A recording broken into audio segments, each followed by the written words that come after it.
नेपाळच्या रसुआ शहरातील जलप्रलयाची थरारक दृश्य समोर। दगड बाजारात पुराच्या पाण्याचा प्रवाह, पाण्यामुळे आणि गाळाच्या प्रचंड प्रवाहाने काही मिनिटातच विध्वंस।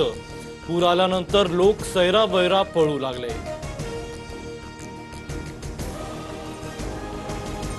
नेपाळच्या महाप्रलयात 370 जणांचा अंत, 288 भारतीयांसह 1,500 जण बेपत्ता असल्याची माहिती। तर 13,000हून अधिक सुरक्षा रक्षक बचाव कार्यात। अन्न, पाण्याचे आणि मूलभूत सुविधांचा पुरवठा सुरू। पंतप्रधान बालेंद्र शाह यांची फेसबुक पोस्ट। नेपाळमध्ये महाराष्ट्रातील 114 नागरिक अडकले। रिचा टूर्सच्या माध्यमातून मानसरोवर मधील सागा येथे गेलेले 53 नागरिक सुरक्षित असल्याची माहिती। तर घाबरू नका, शासन तुमच्या सोबत। मुख्यमंत्री फडणवीसांचा व्हीसीद्वारे नागरिकांशी संवाद।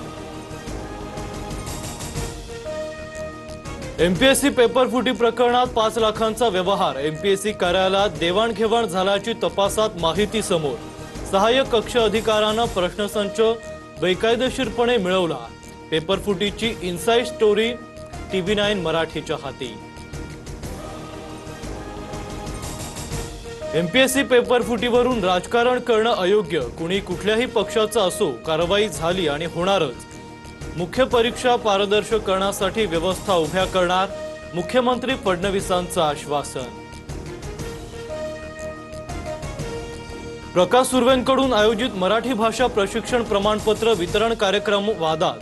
भोजपुरी गाण्यांवर महिलांना नाचवलं, अखिल चित्रे यांची टीका। शिवरायांच्या मूर्तीसमोर अश्लील गाण्यांवर नृत्य झाल्याचाही आरोप। पावसाळा संपत आला तरी मुंबई महापालिकेच्या शाळांमधल्या विद्यार्थ्यांना छत्र्यांचं वाटप नाही। युद्धामुळे छत्री देऊ शकलो नाही, प्रशासनाचं अजब स्पष्टीकरण। प्रकरणी कंत्राटदाराला जबाबदार धरत कारवाई करण्याचा शिक्षण समिती अध्यक्षांचा इशारा।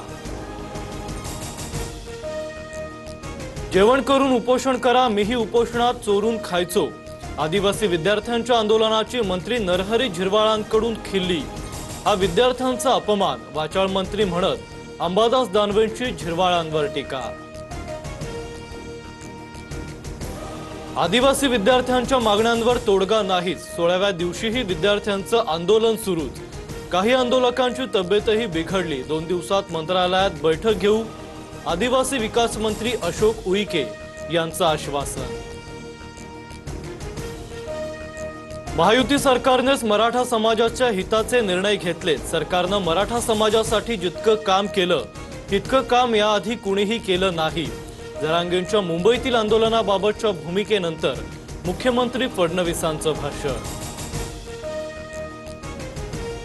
पिंपरी चिंचवडमध्ये पुन्हा एक हुंडाबळी। वाकडच्या उच्चभ्रू कुटुंबातील विवाहितेने आयुष्य संपवलं। भावाच्या फिर्यादीवरून पती, सासू सासरे आणि दिराविरोधात तक्रार। माहेरच्या संपत्तीत हिस्सा माग म्हणत शारीरिक छळ केल्याचाही आरोप। जळगावात पती पत्नीनं 2 मुलींसह जीवन संपवलंय। अमळनेर तालुक्यातील टाकरखेडा येथील घटना। घटनेपूर्वी चौघेही रेल्वे ट्रॅकजवळ रात्रभर रेल्वेची वाट पाहत होते। कौटुंबिक वादातून टोकाचं पाऊल उचलल्याची माहिती।